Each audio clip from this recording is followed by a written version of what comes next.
దేవుని నామానికి స్తోత్రాలు. మీ అందరికీ నా హృదయపూర్వకమైన వందనాలు. ఈ ఉదయకాల సమయంలో మరొకసారి మీతో కలిసి ప్రభుని స్తుతించడానికి, కాసేపు దేవుని వాక్యాన్ని ధ్యానించడానికి దేవుడు మనకు అనుగ్రహించిన శ్రేష్టమైన తరుణాన్ని బట్టి ప్రభుని స్తుతిస్తున్నాను. కాసేపు దేవుని వాక్యాన్ని ధ్యానిస్తాం. నాతో కలిసి రండి. ఫిలిప్పీయులకు రాసిన పత్రిక 2వ అధ్యాయం 5వ వచనం నుండి 8వ వచనం నేను చదువుతాను. శ్రద్ధగా గమనించవలసిందిగా మనం చేస్తున్నాను. క్రీస్తు యేసునకు కలిగిన ఈ మనస్సు మీరును కలిగి ఉండుడి.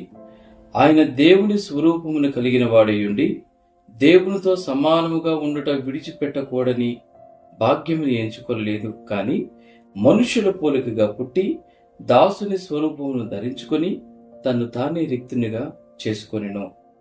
మరియు ఆయన ఆకారమున మనుషుడుగా కనబడి మరణము పొందినంతగా, అనగా శిలువ మరణము పొందినంతగా విధేయత చూపిన వాడే తన్ను తాను తగ్గించుకొనెను. దేవుని వాక్యాన్ని వింటున్న ప్రియ దైవజనమా, ఈ రోజున ప్రభున మనతో మాట్లాడుతున్న మాట ఏమిటంటే, క్రీస్తు యేసునకు కలిగిన ఈ మనస్సును మీరును కలిగి ఉండండి.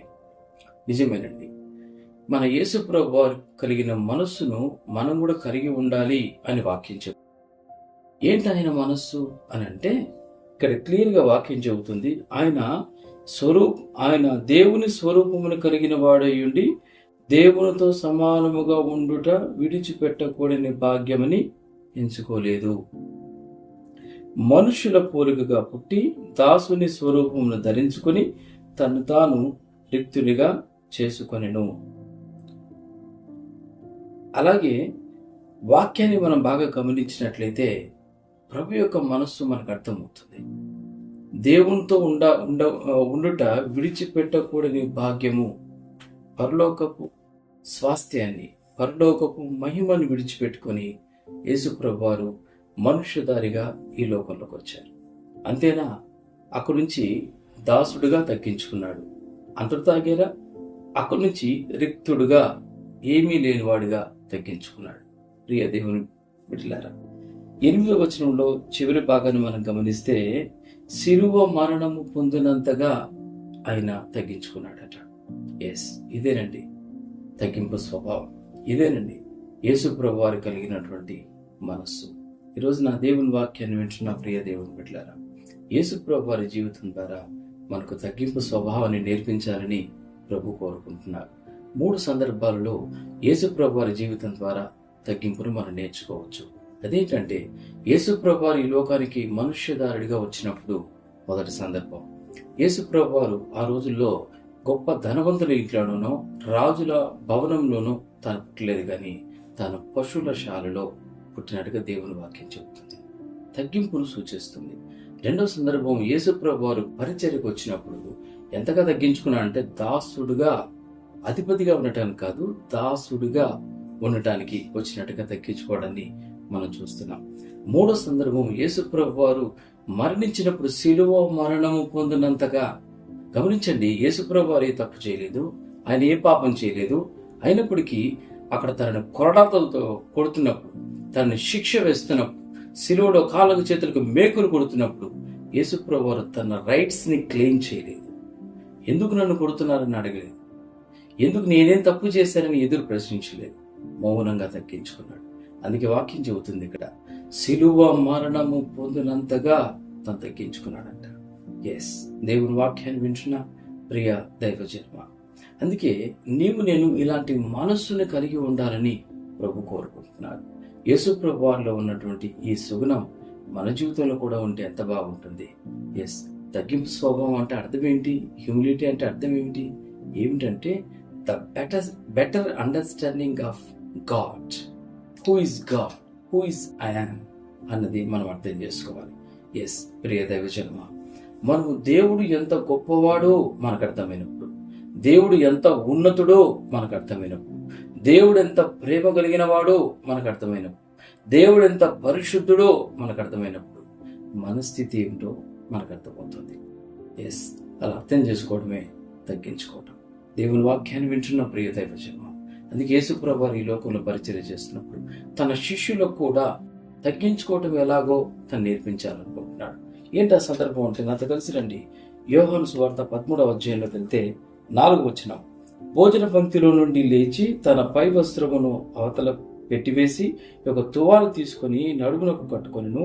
అంతటా పళ్ళెంలో నీళ్లు పోసి శిష్యుల పాదములు కడుగుటకును తాను కట్టుకొని ఉన్న తువాలుతో తుడుచుటకును మొదలుపెట్టెను.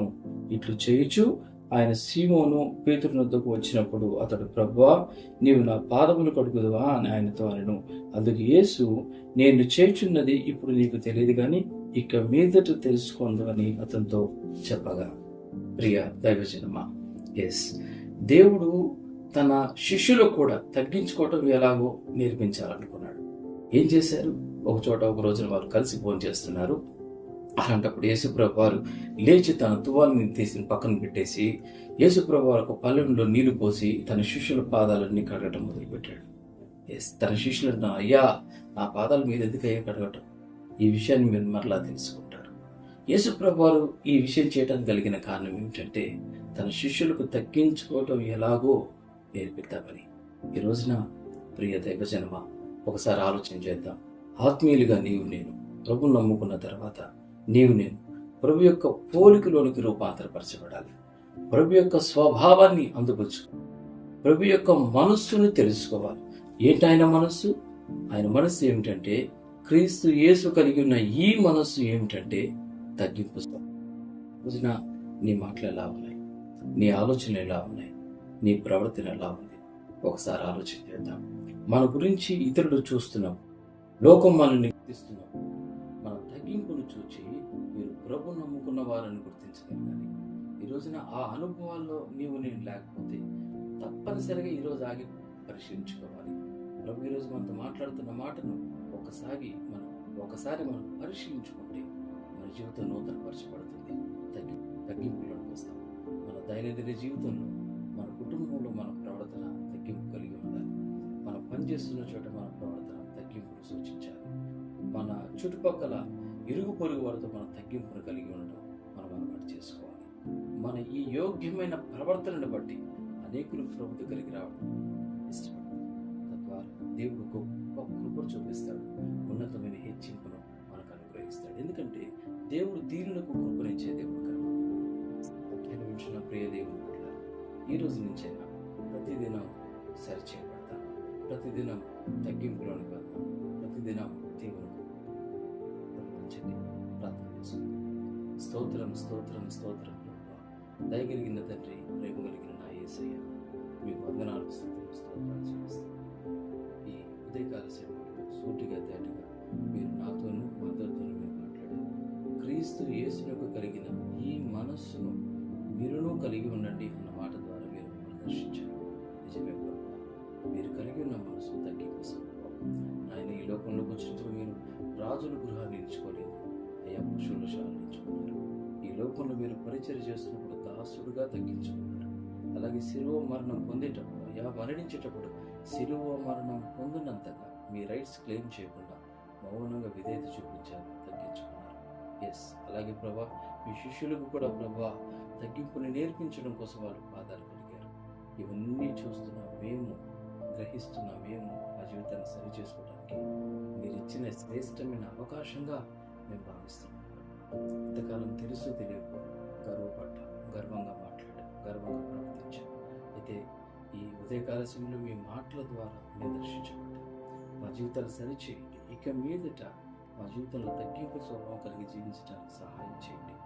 మాదిరికరమైన మంచి జీవితాన్ని జీవిస్తూ మేము అమలు మహింపరిచే కృప మాకు దయచేయమని ప్రార్థిస్తాం. అనుభవం మీ చేతులకు అప్పగిస్తాం. యేసు నామములో అడుగుచున్నాం తండ్రి, ఆమేన్.